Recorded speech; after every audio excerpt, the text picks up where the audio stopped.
Imaginez un homme marchant seul dans les rues d'Amsterdam au XVIIe siècle, isolé de tous, portant un silence qui ressemblait davantage à un cri contre le monde. Il s'appelait Baruch Spinoza et il venait d'être expulsé de sa communauté juive, maudit publiquement avec des mots qui résonnent encore aujourd'hui comme effrayants. Sois maudit jour et nuit, sois maudit quand tu te lèveras et quand tu te coucheras. Ce n'était pas un criminel. Il n'avait tué personne, ni conspiré contre le gouvernement. Qu'avait-il fait pour mériter une telle condamnation?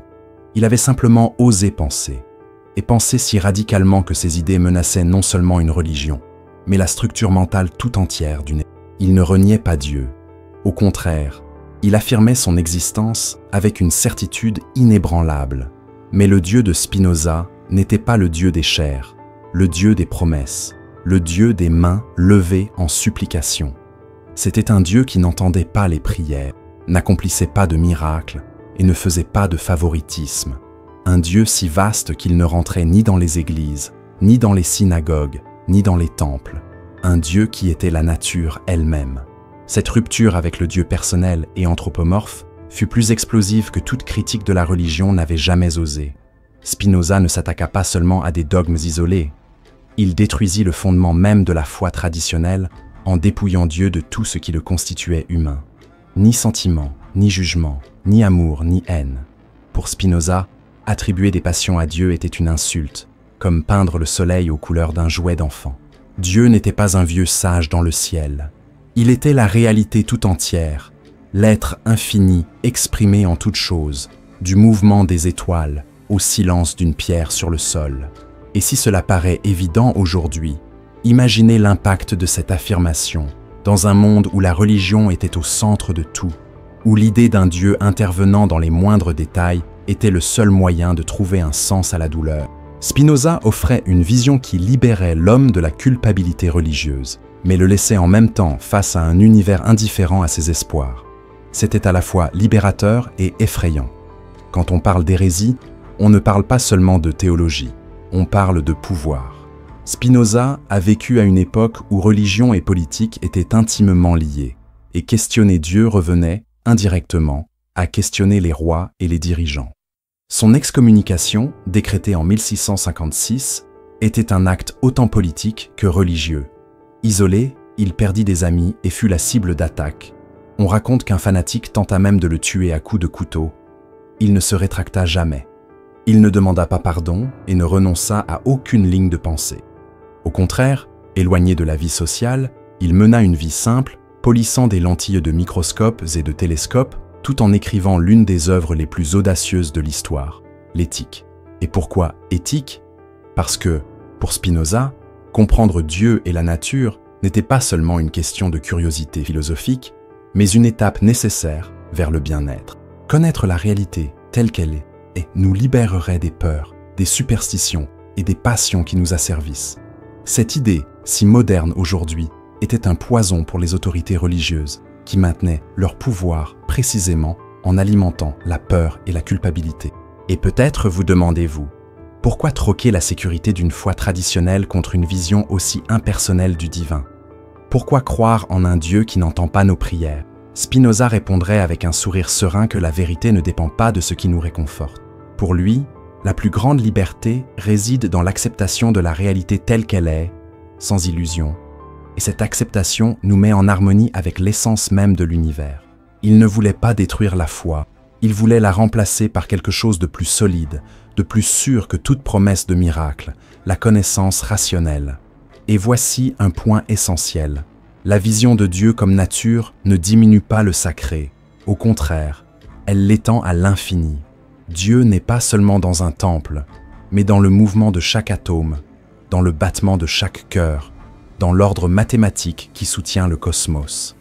Lorsque nous comprenons cela, nous n'avons pas besoin d'intermédiaires pour approcher le divin, car nous y sommes déjà immergés. Nous en faisons partie. Si cette idée vous parle, si ce genre de réflexion vous inspire, je vous invite à faire quelque chose. Aimez la chaîne et abonnez-vous. Non seulement parce que cela permet de toucher davantage de personnes, mais aussi parce que, si vous êtes arrivé jusqu'ici, c'est parce que vous êtes ouvert au questionnement, à la réflexion, et à la recherche d'une compréhension plus profonde de la vie. Et c'est exactement ce que Spinoza nous enseigne. Penser par nous-mêmes, sans peur. Revenons maintenant à cet homme solitaire, assis à une petite table en bois, polissant des lentilles pendant des heures, tout en formulant en silence des idées qui allaient changer le monde. Il n'écrivait pas pour impressionner ou gagner des disciples. Il écrivait parce qu'il croyait que la compréhension de Dieu et de la nature était la voie vers la véritable liberté humaine. Et tout commence par cette redéfinition radicale. Dieu n'est pas un être séparé du monde, mais la totalité de tout ce qui existe. Il n'y a rien en dehors de Dieu. Cette expression « Deus sive natura », Dieu ou la nature, allait devenir la pierre angulaire de toute sa philosophie. Mais pour bien saisir la portée de cette affirmation, il faut approfondir. Que signifie l'affirmation selon laquelle Dieu est la seule substance, la seule réalité véritablement existante? Et comment cette vision élimine-t-elle une fois pour toutes la séparation entre créateur et création? Lorsque Spinoza affirme que Dieu est la seule substance, il ne modifie pas simplement un détail de langage, mais démantèle toute l'architecture métaphysique construite au fil des siècles. Pour saisir la portée de ce concept, il faut comprendre ce que substance signifiait à son époque. Pour Aristote, la substance était ce qui existe en soi, ce qui soutient les propriétés et les accidents. Pour Descartes, par exemple, il y avait deux substances principales, res cogitant, substance pensante, et res extensa, substance étendue, en plus de Dieu, qui serait la substance infinie et le créateur des autres. Spinoza, en revanche, élimine toute multiplicité. Il n'y a pas de substance multiple, il n'y en a qu'une, infinie, éternelle et absolument nécessaire, Dieu. Tout ce que nous appelons choses, objets, être, pensée, ne sont que des modes de cette substance unique. C'est comme si l'univers entier n'était qu'un seul corps, et que chacun de nous en était l'une des infinies expressions. Mais pourquoi insiste-t-il autant sur l'idée d'une substance unique? Parce que, pour Spinoza, si quelque chose existe, il doit avoir une raison d'être, et la seule réalité qui existe par elle-même, sans dépendre de quoi que ce soit d'autre, c'est Dieu. Tout le reste n'existe qu'en vertu de Dieu, comme expression nécessaire de son essence. Il utilise un terme qui, à première vue, semble froid et technique. Causa sui, c'est-à-dire cause de soi. Dieu est cause de lui-même. Son essence implique son existence. Rien ne pourrait l'empêcher d'exister, car son existence ne dépend de rien d'autre. Et c'est là un détail fascinant. Pour Spinoza, l'existence de Dieu n'est pas une question de foi, mais de nécessité logique. Dieu n'est pas quelque chose en quoi nous choisissons de croire ou non. Il est la structure même de la réalité. Ne pas croire en Dieu, en ce sens, reviendrait à nier qu'un triangle ait trois côtés. Et ce Dieu, loin d'être un créateur volontaire, est la réalité tout entière. Il ne crée pas le monde, car il est le monde. Lorsque Spinoza parle d'infini, il n'utilise pas ce terme de manière vague ou poétique. Il affirme que Dieu possède une infinité d'attributs, chacun exprimant une essence infinie. Nous, êtres humains, ne connaissons que deux de ces attributs, la pensée et l'étendue. Cela signifie que tout ce qui existe est soit une idée, appartenant à l'attribut de la pensée, soit quelque chose de matériel, appartenant à l'attribut de l'étendue. Mais cela ne signifie pas que Dieu se limite à ces deux aspects, seulement que notre esprit fini ne peut percevoir les autres attributs infinis. Imaginez un aveugle de naissance essayant d'imaginer des couleurs. Elles existent, mais il n'y a pas accès. C'est ainsi que nous sommes confrontés à l'infinité de Dieu. Et cette pensée ouvre un horizon impressionnant. Nous vivons immergés dans une réalité bien plus vaste que ce que nous pouvons comprendre, une réalité dont l'existence ne dépend pas de notre perception. Cette vision bouleverse la notion traditionnelle d'un Dieu séparé du monde, mais elle détruit également l'idée d'un univers fragmenté. Il n'existe pas de choses isolées, seulement différentes manifestations d'une même réalité unique. Lorsque nous regardons un arbre, une rivière ou une étoile lointaine, nous ne voyons pas des objets différents, au sens propre du terme. Nous voyons différents modes d'une même substance s'exprimant de manière spécifique, et cela transforme radicalement notre perception du monde. Au lieu d'un ensemble d'éléments dissociés, tout devient l'expression d'une essence unique, comme différentes notes composant une même mélodie. Cette métaphore musicale est puissante pour comprendre Spinoza. Chaque chose est nécessaire et inévitable, comme chaque note qui surgit selon les lois de l'harmonie. Et peut-être vous demandez-vous, si tout est expression de Dieu, alors tout est également divin? Oui, mais pas au sens romantique où tout est sacré, comme le répètent certains discours modernes. Pour Spinoza, dire que tout est Dieu revient à dire que tout est nécessaire. Une tempête, un tremblement de terre, un sourire, un meurtre, tous sont des modes de substance, des expressions de la même réalité. Cela peut paraître troublant, et ça l'est. Après tout, si tout est Dieu, alors le mal est-il aussi Dieu? Spinoza répondrait que mal et bien sont des catégories humaines et non divines. Dieu n'agit pas avec un but moral, il existe simplement et s'exprime selon son essence. De même que le soleil ne se lève pas pour nous réchauffer, mais que nous bénéficions de sa chaleur, Dieu ne crée rien pour nous. Il est simplement, et tout découle de cette essence. Et voici une conséquence qui peut être profondément troublante. Si tout est nécessaire, le hasard n'existe pas. Rien n'arrive par chance ou par hasard. Tout ce qui existe découle de la nécessité de la nature divine. Pour beaucoup, cela ressemble à une prison. Pour Spinoza, c'est la plus grande libération possible, car cela nous libère du fardeau de nous imaginer victimes d'un univers chaotique ou d'un Dieu capricieux. Il n'y a pas de volonté arbitraire qui décide qui souffrira ou prospérera. Tout obéit à des lois éternelles et nécessaires. Cette vision non seulement réconcilie la raison avec la réalité, mais nous invite aussi à regarder le monde avec une sorte d'acceptation radicale. Au lieu de nous demander « Pourquoi cela m'est-il arrivé ?», nous commençons à nous demander « Comment cela s'inscrit-il dans l'ordre de la nature ?» Et ce changement de perspective est le premier pas vers la sérénité promise par Spinoza. L'idée de Dieu comme substance infinie modifie également notre perception de nous-mêmes. Si nous sommes des modes de cette substance, alors nous ne sommes pas des êtres isolés, ni quelque chose d'extérieur à la nature. Nous faisons partie d'un tout qui existe nécessairement et éternellement. Nous n'avons pas été créés à un moment précis. Nous sommes des modes transitoires d'une réalité éternelle. Tout comme une vague n'existe pas indépendamment de l'océan, nous n'existons pas indépendamment de Dieu. Cette métaphore ondulante est l'une des meilleures pour comprendre Spinoza. Chacun de nous naît, grandit et meurt comme une forme spécifique du mouvement de l'océan infini. Mais l'océan lui-même demeure.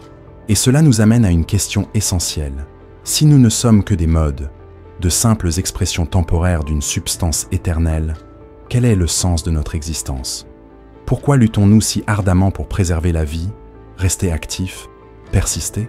Qu'est-ce qui nous fait avancer, même face à la douleur et aux épreuves? Il y a des phrases qui changent à jamais notre vision du monde, et peu sont aussi puissantes que celle-ci. Deus sive natura, Dieu, c'est-à-dire la nature. Avec ces trois mots, Spinoza a brisé des siècles de séparation entre le divin et le naturel, entre le sacré et le profane. Il n'y avait plus de ciel séparé de la terre, plus de créateur distant de sa création, l'observant de l'extérieur comme un horloger qui fabrique le mécanisme puis l'abandonne.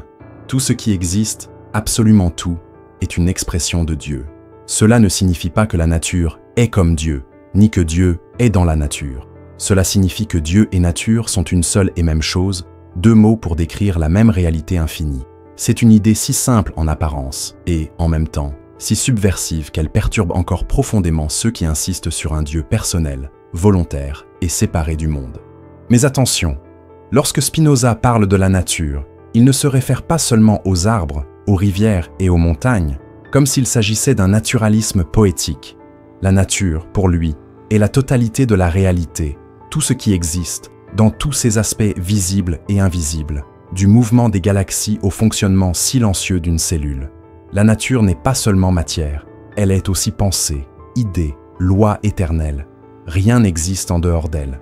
Cela signifie que tout ce qui arrive, une explosion de supernova, la naissance d'un enfant, une guerre, une larme versée en silence, ne se produit pas en Dieu, comme s'il existait un espace différent d'où il l'observe, mais en tant que Dieu, car ce sont des manifestations nécessaires de son essence. Si cela semble trop impersonnel, c'est parce que Spinoza rompt délibérément avec l'idée d'un Dieu qui agit avec des intentions humaines. Il ne désire pas, n'aime pas, ne hait pas, car désirer, aimer ou haïr impliquerait un manque, et l'être infini ne manque de rien. Dieu existe tout simplement. Et exister signifie s'exprimer de manières infinies. Cette conception a de profondes conséquences. Premièrement, elle élimine toute place au miracle. Si Dieu et la nature sont identiques, tout obéit aux lois éternelles et immuables de la réalité. Un miracle serait une violation de ces lois, et pour Spinoza, ce serait une contradiction, car cela reviendrait à dire que Dieu se viole lui-même. Ainsi, la foudre ne témoigne pas de la colère divine, et la guérison d'une maladie ne résulte pas de l'intervention de Dieu en réponse à une prière. Tout se déroule selon l'ordre nécessaire de la nature. Cette vision peut frustrer ceux qui cherchent un Dieu personnel à prier, mais elle nous libère aussi de l'idée d'être otage des caprices divins. Il n'y a pas de favoritisme dans l'univers. Tout est l'expression d'un ordre nécessaire et impersonnel. Deuxièmement, cette vision dissout l'ancienne hiérarchie qui plaçait l'être humain au-dessus de toute chose. Si Dieu et la nature sont identiques, et que nous ne sommes qu'un mode parmi une infinité de modes, alors nous ne sommes pas le centre de l'univers. Spinoza détruit l'anthropocentrisme une fois pour toutes. Il ne nous diminue pas, mais nous remet à notre place. Nous faisons partie de la totalité, comme toute autre chose, ni plus ni moins important. Cette prise de conscience, qui pour certains sonne comme une atteinte à l'orgueil humain, était pour Spinoza une source de liberté et de sérénité. Après tout, si nous comprenons que nous ne sommes pas le centre, nous cessons d'attendre de l'univers qu'il nous serve. Nous cessons de nous rebeller contre les événements comme s'ils devaient se conformer à nos désirs. Au lieu de cela, nous commençons à rechercher l'harmonie avec l'ordre nécessaire de la nature. Et c'est là un point essentiel. Comprendre cet ordre est la clé d'une vie meilleure. Et peut-être vous demandez-vous, mais si Dieu n'a pas d'intention, si tout obéit à une nécessité impersonnelle, où se situe la morale? À quoi bon parler du bien et du mal, si, en fin de compte, tout est expression de Dieu? Spinoza répond clairement, le bien et le mal n'existent pas en Dieu. Ce sont des concepts humains, relatifs à notre propre nature. Nous appelons bien ce qui accroît notre pouvoir d'agir, ce qui renforce notre être. Nous appelons mauvais ce qui nous affaiblit, ce qui nous détruit. Il n'existe pas de norme morale absolue dictée par un Dieu législateur, mais un ordre naturel que nous pouvons comprendre. Ainsi, l'éthique de Spinoza ne repose pas sur des commandements, mais sur une connaissance adéquate de la nature. Plus nous comprenons les causes des choses, plus nous nous alignons sur cet ordre nécessaire et plus nous devenons libres. La liberté, pour Spinoza, ne consiste pas à faire ce que nous voulons, mais à comprendre pourquoi nous voulons ce que nous voulons et à agir selon notre essence rationnelle. Et c'est peut-être là que réside l'aspect le plus transformateur de la vision de Spinoza. Si tout est Dieu, alors nous sommes toujours en contact avec le divin, que nous en soyons conscients ou non. Nous n'avons pas besoin de rituels particuliers, ni de nous isoler dans des temples, car l'acte même d'exister est déjà être en nous. Chaque souffle, chaque pensée, chaque acte est un mouvement de la substance infinie qui s'exprime. Lorsque nous comprenons cela profondément, un sentiment surgit que Spinoza appelle l'amour intellectuel, un état de compréhension et d'acceptation si complet qu'il nous conduit à une joie durable. Il ne s'agit pas d'un amour émotionnel, plein de supplications ou d'espoir, mais d'une joie née de la clarté, comprendre que nous faisons partie de quelque chose d'infini, de nécessaire et d'éternel. Et c'est précisément ici que surgit la question qui nous entraîne dans une réflexion encore plus intime. Si nous sommes des modes de cette substance infinie, si nous sommes des expressions de la nature divine elle-même, qu'est-ce qui nous meut? Qu'est-ce qui nous pousse à continuer d'exister, à chercher, à désirer, à lutter pour subsister? Car si tout est nécessaire, alors notre pulsion même à vivre est aussi une expression nécessaire de cet ordre. Et c'est là qu'intervient l'un des concepts les plus fascinants de toute la philosophie de Spinoza, celui qui nous aide à comprendre le cœur de l'existence, le conatus, l'effort fondamental de chaque être pour persévérer dans son être. S'il est une idée qui définit la philosophie de Spinoza et en même temps remet profondément en question nos croyances les plus intimes, c'est celle-ci. Rien dans l'univers n'arrive par hasard. Absolument rien. Pour lui, la notion de hasard n'est que le reflet de notre ignorance. Lorsque nous disons que quelque chose est dû à la chance, à la malchance ou au hasard, nous disons en réalité que nous ignorons les causes qui ont conduit à cet événement. Or, les causes existent, et elles obéissent à un ordre aussi nécessaire que les lois des mathématiques. De même qu'un triangle ne peut avoir 4 côtés, un effet ne pourrait manquer de se produire si toutes les causes qui le déterminent étaient présentes. Dans l'univers de Spinoza, tout découle nécessairement, et cette nécessité n'est pas un détail, mais l'expression même de l'essence divine. Cette affirmation a un impact émotionnel profond, car elle démonte l'idée que nous vivons dans un monde où tout peut simplement bien ou mal tourner par hasard. Combien de fois nous consolons-nous en nous disant « c'était la malchance » ou en nous réjouissant d'un coup de chance? Pour Spinoza, ces expressions sont des illusions. L'emploi que vous avez obtenu, la personne qui a croisé votre chemin à un moment crucial, l'accident qui a changé votre vie, rien de tout cela n'est arrivé par hasard. Ce sont les effets nécessaires d'une chaîne infinie de causes qui remontent à la manière même dont la nature s'exprime. Et cette chaîne est si vaste et si interconnectée que de notre point de vue limité, elle semble chaotique, mais ce n'est pas le cas. L'univers n'est pas un enchevêtrement confus, mais un réseau de connexions parfaites et inévitables. Et là, une question inévitable se pose. Si tout est nécessaire, où est la liberté? Où se situe notre volonté? Spinoza répond avec la même froideur sereine qui a marqué toute son œuvre. Le libre arbitre est une illusion. Nous nous sentons libres parce que nous ignorons les causes qui nous déterminent. C'est comme une pierre lancée en l'air que, si l'on pouvait penser, on croirait avoir choisi de voler. Nous nous sentons libres parce que nous sommes conscients de nos désirs, mais totalement inconscients des forces qui nous poussent à les désirer. Cette vision peut paraître inconfortable, voire étouffante, car nous aimons croire que nous contrôlons nos vies. Mais Spinoza nous invite à une réflexion plus profonde. La véritable liberté ne réside peut-être pas dans le choix arbitraire, mais dans la compréhension des causes qui nous animent. Lorsque nous comprenons ces causes, nous cessons d'être emportés comme des feuilles par le vent et commençons à agir selon notre propre essence. Accepter la nécessité n'est pas une résignation, c'est une clarté. Et la clarté nous apporte une paix qu'aucune croyance au hasard ne peut offrir. Imaginez l'angoisse que nous inspire l'idée que la vie soit un jeu de hasard. Un diagnostic inattendu, une perte soudaine, un succès improbable. Tout semble arbitraire, et l'arbitraire engendre la peur. Si quelque chose peut survenir de façon inattendue, tout peut arriver à tout moment, et nous vivons dans une tension constante. Mais si nous comprenons que tout obéit à des lois nécessaires, nous commençons à percevoir les événements différemment. Non pas comme des victimes d'un univers capricieux, mais comme des éléments d'un ordre que, même si nous ne pouvons pas totalement contrôler, nous pouvons comprendre. Et cette compréhension modifie notre façon de réagir. Au lieu de nous rebeller contre ce qui arrive, nous commençons à chercher à comprendre pourquoi cela arrive. Et la compréhension est le premier pas vers l'acceptation. Spinoza va plus loin encore. Cette nécessité universelle n'est pas seulement une question de physique ou de causalité mécanique. C'est l'essence même de Dieu qui s'exprime. Lorsqu'une étoile explose, lorsqu'un animal chasse pour survivre, lorsqu'un être humain aime ou hait, tout cela est l'action de Dieu, non pas comme un agent extérieur, mais comme l'expression inévitable d'une substance infinie. Chaque événement, aussi petit ou grand soit-il, est un maillon nécessaire de la chaîne éternelle de la nature.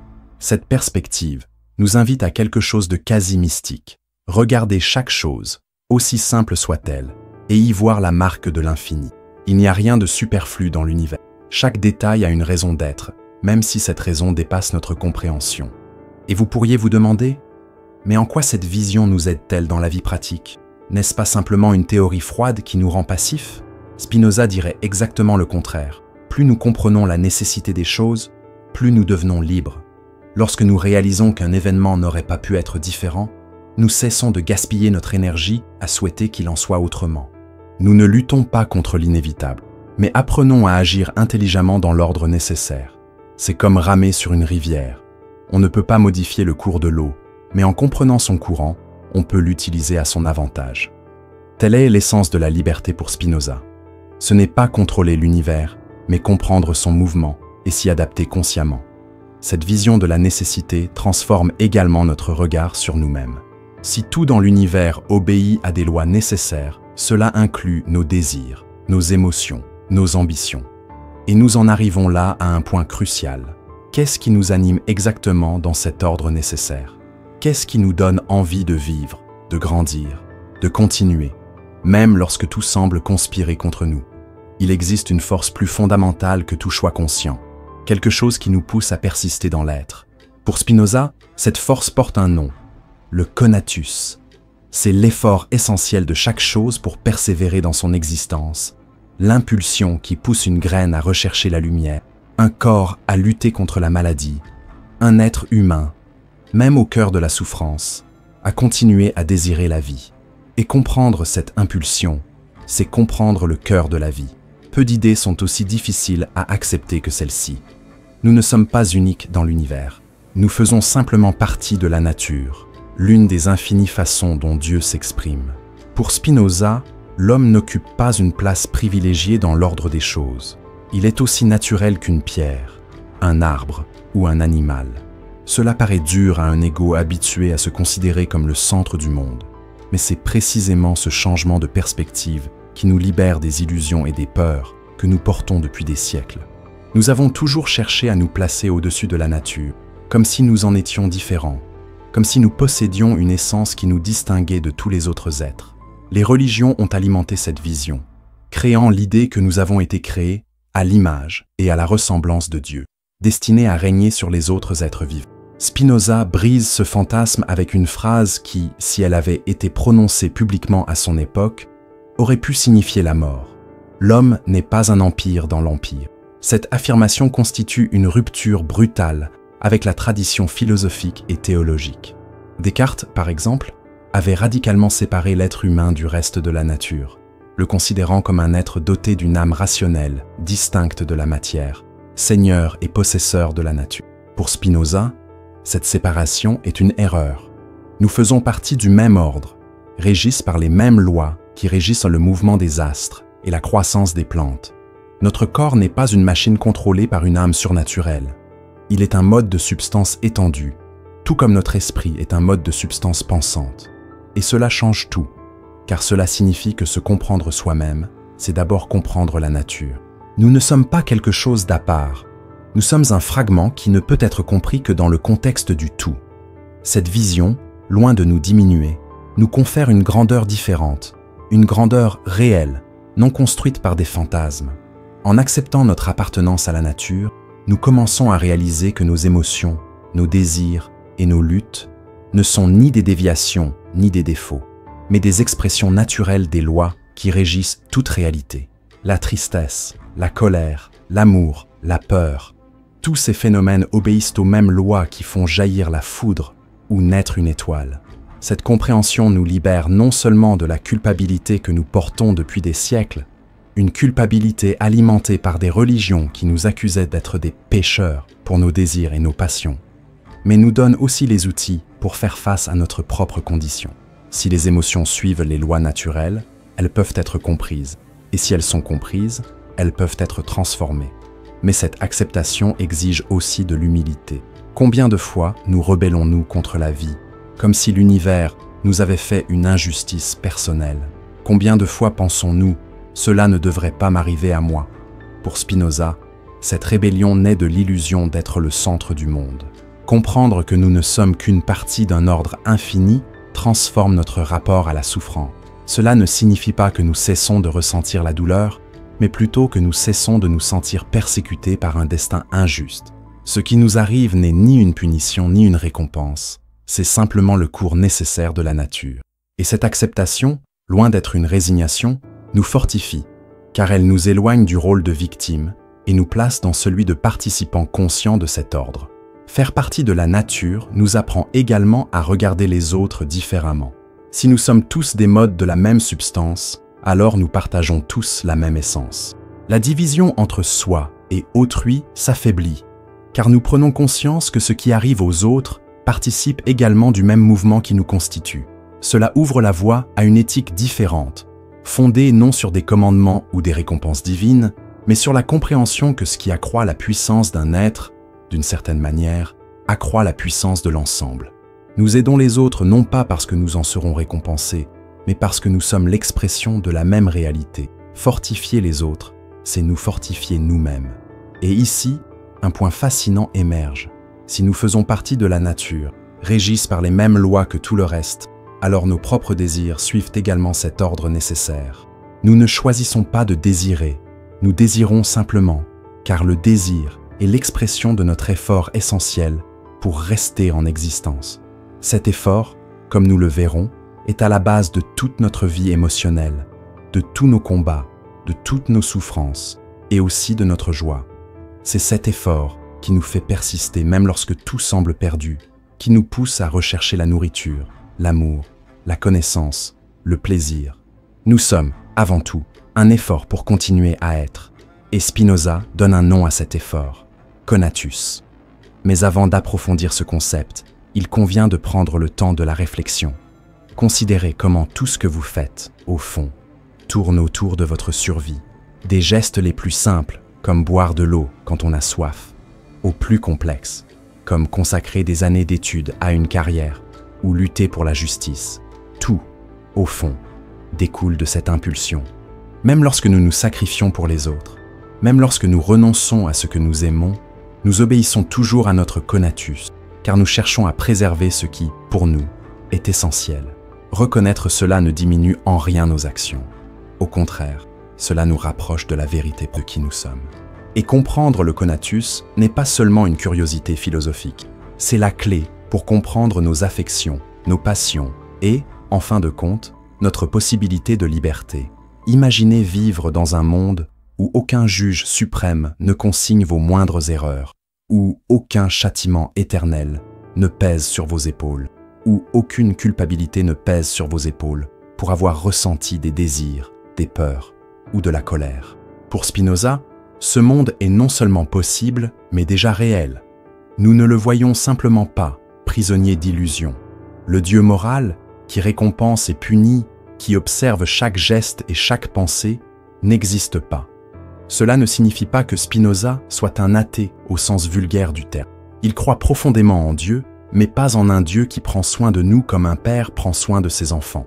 Le Dieu de Spinoza n'aime pas, ne hait pas et ne s'offense pas.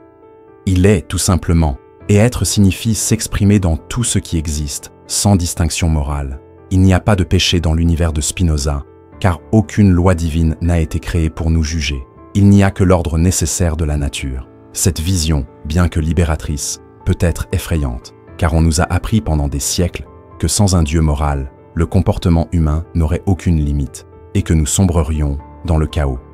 Mais Spinoza nous démontre que cette hypothèse est fausse. Pour lui, la morale ne découle pas de commandements extérieurs, mais de notre propre nature. Ce que nous appelons bien et mal ne sont pas des valeurs absolues. Ce sont simplement des noms que nous donnons aux choses selon qu'elles augmentent ou diminuent notre pouvoir d'exister. Quand quelque chose renforce notre corps et notre esprit, nous le qualifions de bon. Quand cela nous affaiblit, nous le qualifions de mauvais.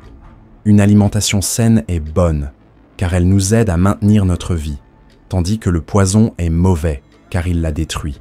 Il en va de même pour nos relations, nos choix, nos émotions. Nous n'avons pas besoin d'un Dieu moral pour savoir que la colère incontrôlée nous est néfaste, ou que la générosité peut nous apporter de la joie. C'est inscrit dans la structure même de notre être. Cette conception éthique est radicalement différente de la morale religieuse. Elle ne nous contraint pas à agir par peur d'une punition ou par attente d'une récompense, mais nous invite à agir par compréhension. Comprendre les causes des choses nous permet de comprendre que rechercher ce qui nous renforce et éviter ce qui nous détruit est non seulement rationnel, mais naturel. Cela nous libère également de la culpabilité, un sentiment qui, pour Spinoza, est le fruit de l'ignorance. Nous ressentons de la culpabilité parce que nous pensons que nous aurions pu agir différemment, comme si nous disposions d'un libre arbitre absolu. Or, comme nous l'avons vu, il n'existe pas de libre arbitre au sens traditionnel du terme. Il n'existe qu'une chaîne de causes qui nous a conduits à agir comme nous le faisons. Cela ne signifie pas que nous soyons condamnés à répéter sans cesse les mêmes erreurs, car en comprenant ces causes, nous pouvons agir différemment à l'avenir. La liberté, pour Spinoza, ne réside pas dans le choix arbitraire, mais dans la compréhension de ce qui est nécessaire et dans l'action en harmonie avec lui. Renier le Dieu moral transforme aussi profondément notre façon d'appréhender la souffrance. Combien de fois, face à une tragédie, se demande-t-on « Pourquoi Dieu a-t-il permis cela ?» ou « Qu'ai-je fait pour mériter cela ?» Pour Spinoza, ces questions sont absurdes. Dieu ne permet rien, car il ne prend pas de décision. Il ne distribue ni la douleur ni la joie, il ne punit ni ne récompense. Tout ce qui arrive obéit à des lois naturelles et nécessaires. En acceptant cela, nous cessons de chercher des intentions cachées dans l'univers et commençons à considérer les événements avec plus de sérénité. Nous ne pleurons pas parce que nous avons été punis. Nous pleurons parce que nous sommes des êtres finis, affectés par d'autres choses. Et en comprenant cela, nous trouvons une forme de liberté émotionnelle. Nous n'avons plus besoin de justifier chaque douleur par un but divin. Nous pouvons simplement l'accepter comme faisant partie de l'ordre naturel. Mais attention, cette acceptation ne signifie pas passivité. Spinoza ne veut pas que nous acceptions la souffrance sans réagir, mais que nous l'affrontions. Si nous comprenons que nos émotions et nos problèmes obéissent à des lois naturelles, nous pouvons les étudier et apprendre à agir plus efficacement. Cela est particulièrement vrai pour nos passions. Inutile de condamner un sentiment comme pécheur